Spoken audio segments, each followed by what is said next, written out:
So the UFC has some big matchups that they want to announce in recent times. Here it is. Guys, I'm going to hit you with 3 more pay-per-view headliners. In January, we're doing Sean Strickland versus Dricus du Plessis. In February, we're doing Volkanovski versus Topuria. And in March, we're doing O'Malley versus Vera. Busting into the new year with some fun fights. I'll see you guys in New York City. I knew I was going to fight you for a long time. I didn't know when, I didn't know where, still don't know where. But Dana just announced it. Big Daddy's fight in March. So Sean O'Malley now has a chance of redemption from the only loss that he's ever taken in his whole entire career. By the way, in full context, a fight that he was winning up until he suffered an injury. Now you have Dricus du Plessis taking on Sean O'Malley, which, by the way, is quite an interesting matchup, but also a very interesting turn of events for multiple reasons. Well, number one, you have this situation going on with Israel Adesanya, who picked Dricus du Plessis out of nowhere to become the number one contender, and all he needed to do was beat Robert Whittaker at UFC 290. Not a very tough task, is it? At least not at the time in a way that people thought. Let's face it, at the time we just really didn't think that there was anybody that was going to beat Robert Whittaker other than Israel Adesanya. And the second time around that Robert Whittaker took on Israel Adesanya, unarguably, many people had him winning that entire fight. So here we are, Sean Strickland gets called in because Sydney, Australia and UFC 293 needed a card, and guess what? They decided they were going to give it to Sean Strickland because he was the man that was available, he was the man that was ready, and he was the man that raised his hand and answered the call to combat and got rewarded heavily for his spoils of war in the biggest spoil of them all, which is what? The undisputed 185 championship. So now in comes Dricus du Plessis, who got sideswiped from that whole entire deal because he was supposed to be the guaranteed man that was supposed to take on Israel Adesanya. But Israel Adesanya wanted to stay active. The UFC wanted Israel Adesanya in a big card in Sydney, which, by the way, is literally his home country. So here we are. Israel Adesanya ends up losing that fight. And because of that, he ends up, well, going away for a little bit. And now here comes Sean Strickland trying to do exactly what Izzy did, staying active while being a champion. He won that back in, when was that? September? So now we're heading into January when that card is going to be taking place. Then you have, after that, Sean Strickland and Dricus du Plessis. You have, what do you have in February? Ilia Topuria taking on Alexander Volkanovski. To be quite honest with you, I don't like that fight for Alexander Volkanovski. I don't like that fight for the 145 division altogether, and I'm going to tell you why. We're not getting Volk at his 100%. Can you agree with that? Yes or no? Right on the comment section below. The one thing you also got to understand is that you're taking on a Volkanovski that is badly damaged. So that has to take into consideration what a lot of factors are going into this. So is Ilia Topuria the heavy favorite going into this fight? Well, I'm not an odds maker. I don't even bet. I don't even make these videos to encourage people to bet in any kind of way. But I would imagine if you're talking about odds and favorites and underdogs, I would not be surprised if they gave Ilia Topuria as the favorite and Alexander Volkanovski as the underdog because of the fact that, well, he's 35 years old at the 145-pound division, which statistically is very difficult to manage at an older age, whereas if you're a heavyweight at that age, you don't got to worry about weight cutting. You don't have to worry about depleting yourself because the older that you get, the harder it is to deplete yourself down to a certain weight category. So these are factors that Alexander has to really look out for. On top of that, you got to understand Ilia Topuria is a quintessential modern mixed martial arts fighter that knows how to do a little bit of everything. And then on top of that, he comes from a very exotic place such as Spain, a place that, by the way, the UFC wants to get a hold of in a certain market in Europe. And then on top of that, it's a great way to promote Ilia Topuria as this Vega Street Fighter character. You guys remember Vega from Street Fighter.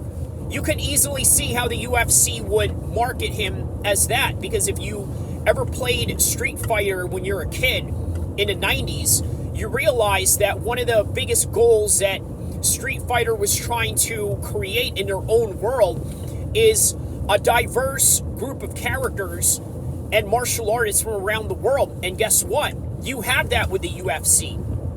You have a talent pool full of guys that come from very interesting places, guys that have political implications in the regions that they come from. And then on top of that, guys that have a rich history in combat sports in whatever part of the world they come from. So Ilia Topuria is now the quintessential modern mixed martial artist in that aspect. And not to mention the fact that the guy can strike, the guy can wrestle, the guy can submit you. He can do everything. He's very well-rounded, which essentially is really what you need to become an undisputed champion in the UFC. You have to be very well-rounded, but even more well-rounded if you want to keep your title and defend it multiple times with the likes of George St. Pierre, Anderson Silva, John Jones still doing it in the current moment of time, and maybe even the likes of Dominic Cruz in his prime days. And then the list goes on. Now, Islam Makhachev is sort of following into that particular part of legacy and lineage of beating top names. And now, how about the fact that he is now the number one pound-for-pound guy in the world? Which, by the way, you can call me a conspiracy theorist. Again, I'm willing to disclose that it's only my opinion, and it's no hard evidence to say in this matter, but for entertainment's sake, I'm going to just say this. I think that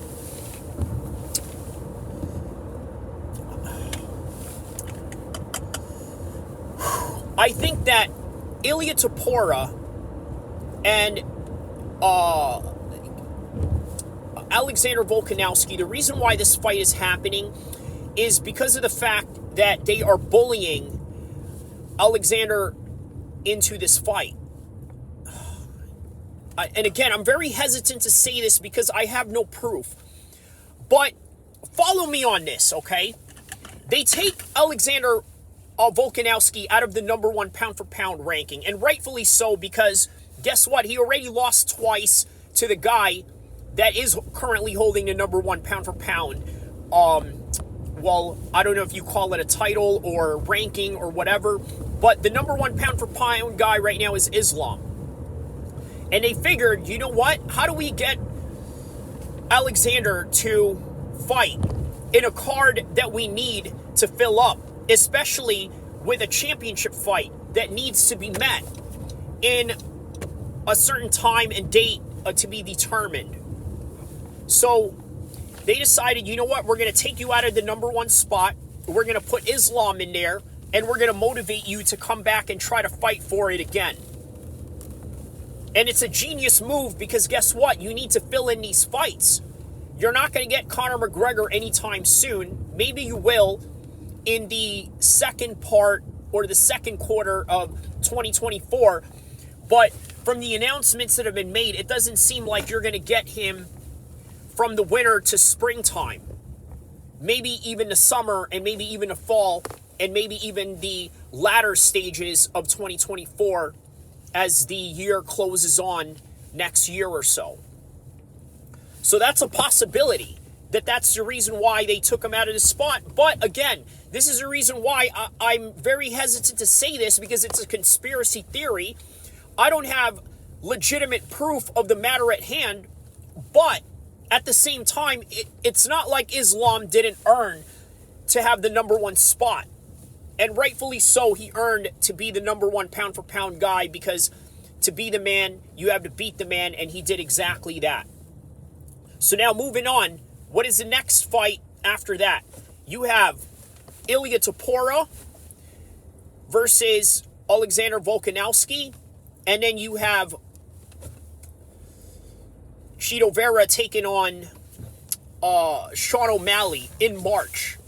Now, correct me if I'm wrong, but I believe they're trying to fill up a March card in Saudi Arabia. And I think that's going to be great for Sean O'Malley's brand if he was to win this fight.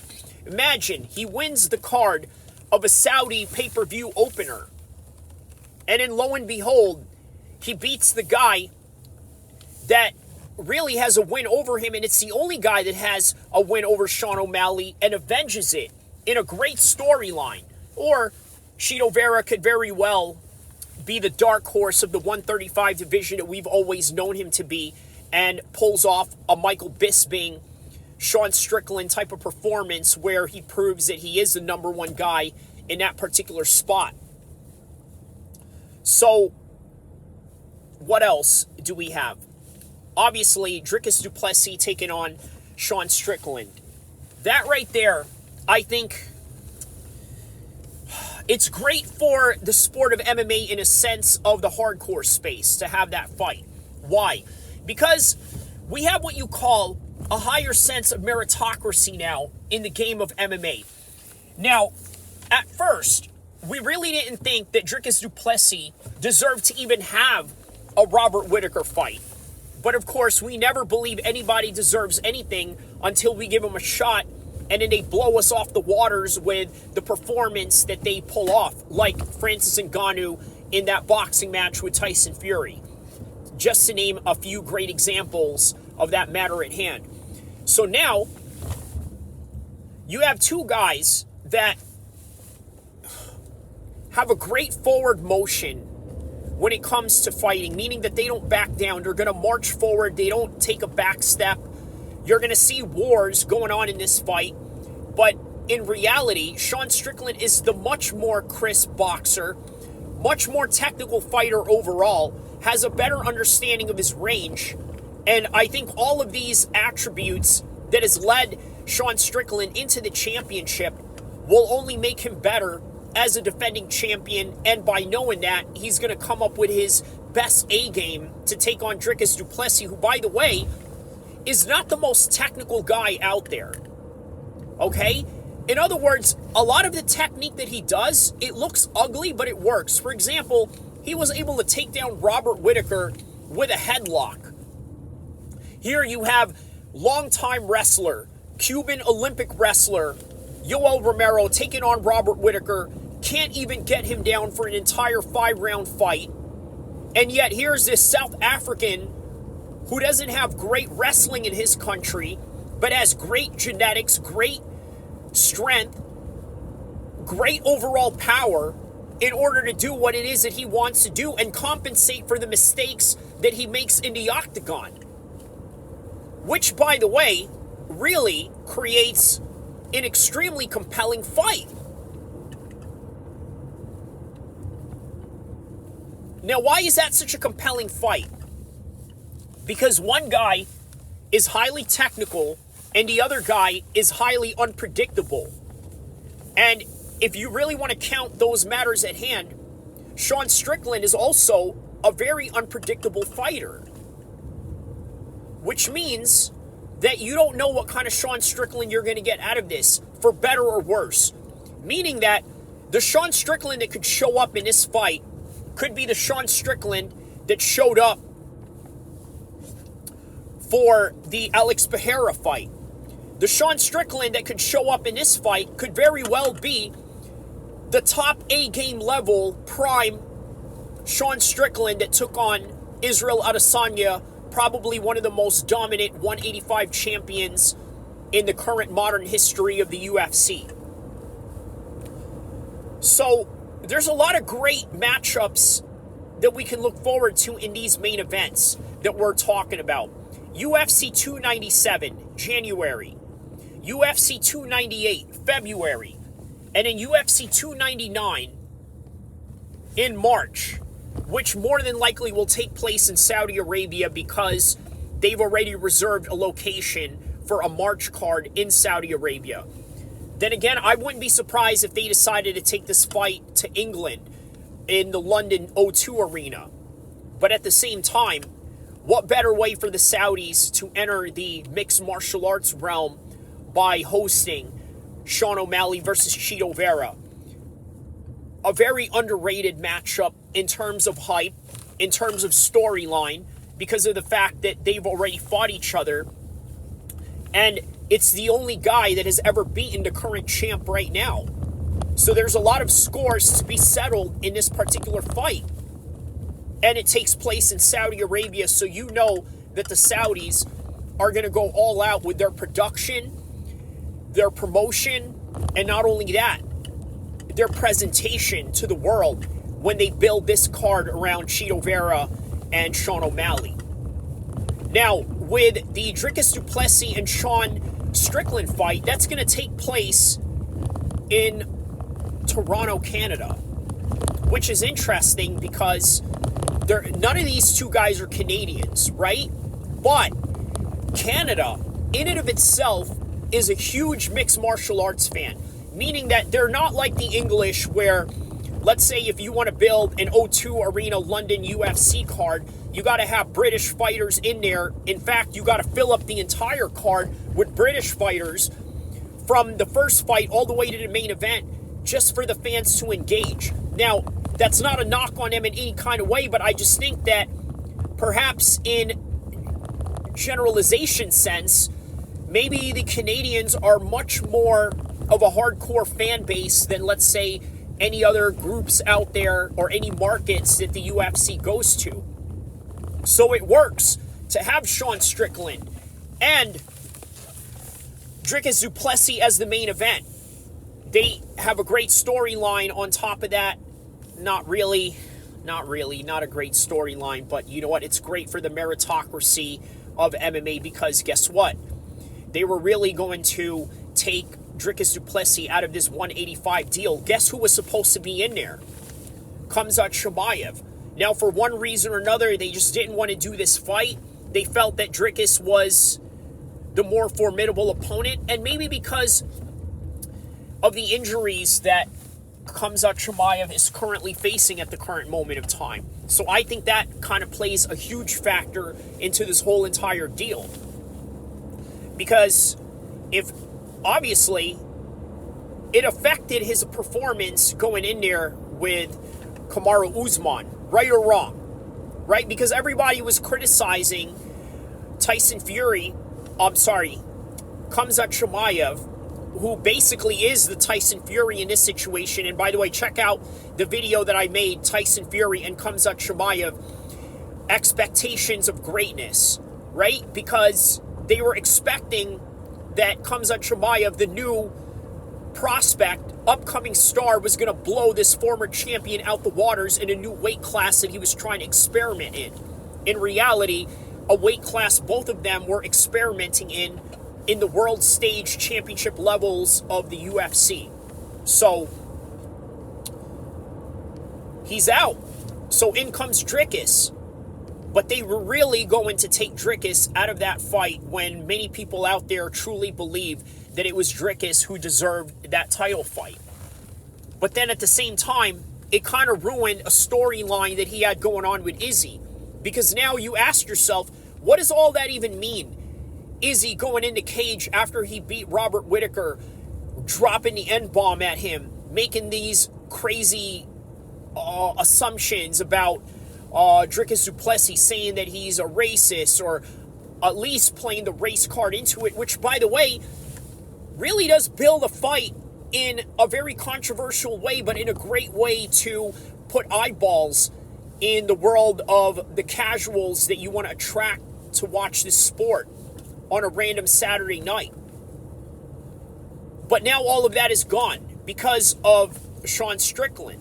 Because Sean Strickland spoiled the party for everybody.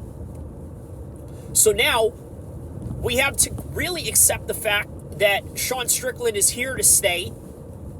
He's either going to defend his championship or lose to a guy that we thought and always was the dark horse of the 185 division, and I'm talking about Dricus du Plessis, and finally meet his fate as becoming the undisputed 185 champion of the world.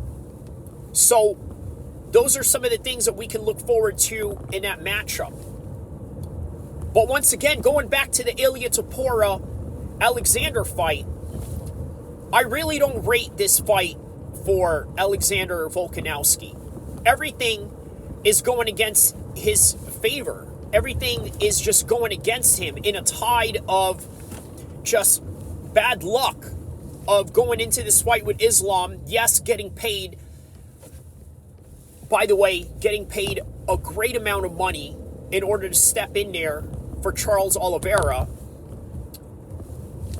but in the end falling short and possibly taking even more damage in the latter stages of his career.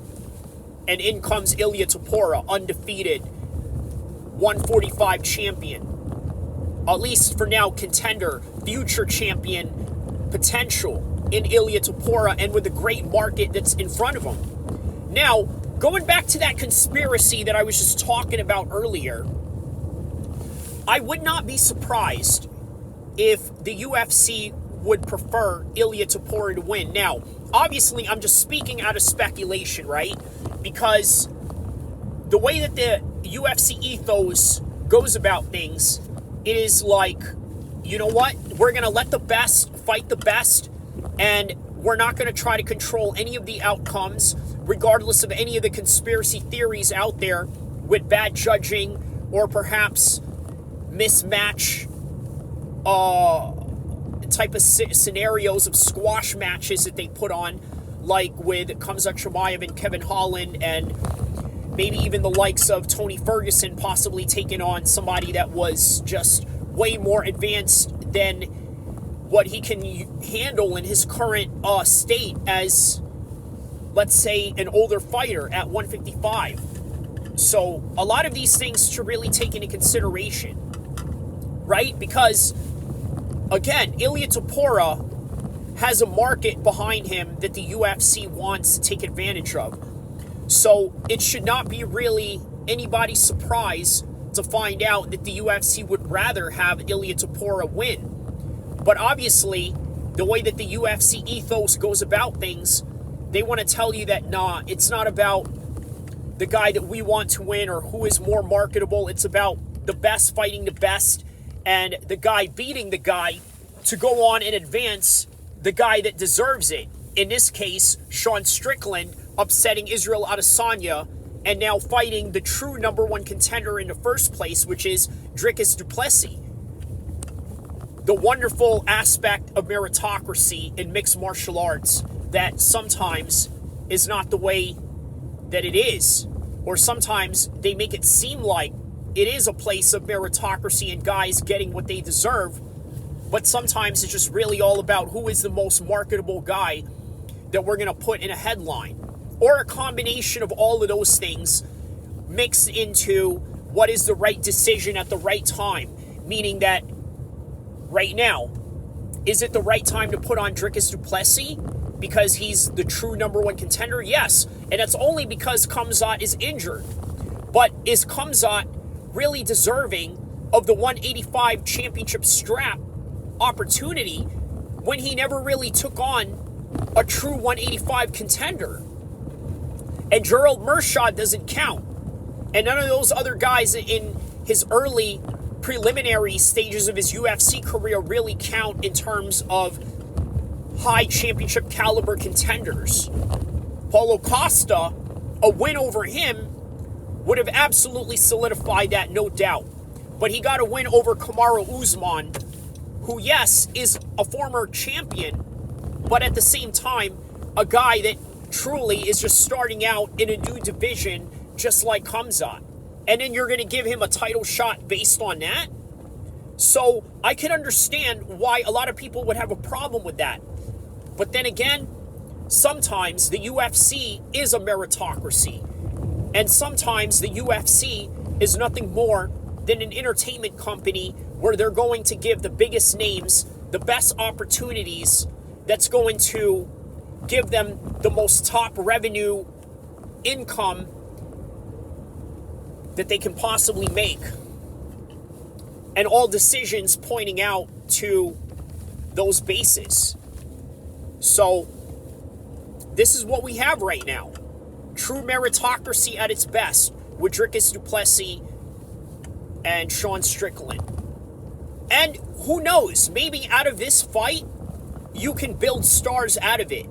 Because the one thing that I always notice with MMA content, and the things that everybody always chats about, is that, oh, we want the more marketable guy to win. We want Sage Northcutt to win because if he does, then guess what? It's going to bring more eyeballs to the sport. We want Conor McGregor to win because he brings in more pay-per-view numbers. We want Israel Adesanya to win because of the same reason. Nobody ever says we want the best guy, the most deserving guy, the guy who wins at the right moment of time and earns their spot to win and, I guess, take all the gold and all the money, all the top pay, and all the top commercial and all the top advertisements that they can get. We want to give that to the winner. No one ever says that. They want to always cheer for their guy or cheer for the guy that everybody wants to cheer for. That's literally what most MMA content talks about.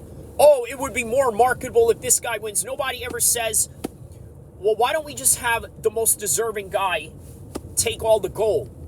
Now, we have that opportunity. That's literally the greatest example of the UFC having a meritocracy in its current moment of time with Dricus du Plessis and Sean Strickland. That is the example of when UFC is a meritocracy. An extreme opposition angle of that is, let's say, if Tyson Fury was to come into the UFC in his debut fight and get a world championship shot against Francis Ngannou or John Jones. That right there would be the travesty or the lack of credibility in the top league of MMA, which is the UFC, right? That would absolutely discredit them if they were to do something like that. And on top of the fact that they would justify it with whatever propaganda they want to come up with to convince you that it's the right thing to do, which is give Tyson Fury a title shot. Now, obviously, I'm exaggerating, but if you were to give Khamzat Chimaev the title shot over Dricus du Plessis, in the eyes of many people, it's literally equivalent to that. You might as well give Tyson Fury a title shot against the heavyweights of the UFC with never having an MMA fight under his belt, just because he's the bigger name and the A side when it comes to combat sports relevance among everybody else in the heavyweight division. So what about Chito Vera versus Sean O'Malley? Is this a great fight in terms of marketing value? I'm going to tell you guys this. I think Sean O'Malley is one of those guys that can sell pay-per-views by himself. Sean O'Malley is the type of guy that can go in there with a no-name nobody and still sell because he's Sean O'Malley. Now, I don't know if UFC 292 had the numbers to prove that, because you got to remember, a lot of people out there make claims about pay-per-view numbers, and oftentimes we don't know if it's true or not, and then we don't know what is the agenda behind why people are given these particular numbers as opposed to, let's say, giving the truth, or maybe stretching the truth or exaggerating the numbers a little bit, or maybe disclosing just, let's say, the US sales as opposed to overall international sales. Either way, there's a lot to unpack with that particular concept. But the one thing that you cannot deny about Sean O'Malley's last fight in UFC 292 was that everybody in that particular arena in Boston Garden was going crazy for Sean O'Malley and everybody else in that fight, but more importantly for Sean O'Malley. Now, obviously, there's a contingent of Irish fans or Irish descendants in Boston as Sean O'Malley being part of that tribe. So you got to think that kind of goes hand in hand, right? But then you have this aspect of Sean O'Malley that is truly in touch with the modern influencer slash hip hop culture of the modern world. You look at him, he strikes you as somebody that looks more like a modern rapper rather than somebody who fights in a cage, which, by the way, ultimately really makes him an intriguing concept to market in the UFC's advertisement to a bigger, wider audience. Now, I remember a couple of days ago, I said something to the effect that Conor McGregor is responsible for bringing the hip-hop community into the world of mixed martial arts more than any athlete out there, because guess what? If it wasn't for Conor McGregor, I stand firm by this opinion that the entire game, at least on the American side of MMA, would look like a bunch of blue-haired emo skaters if Conor McGregor never entered the game. He brought hip-hop, he brought a different culture to the game, he brought a different set of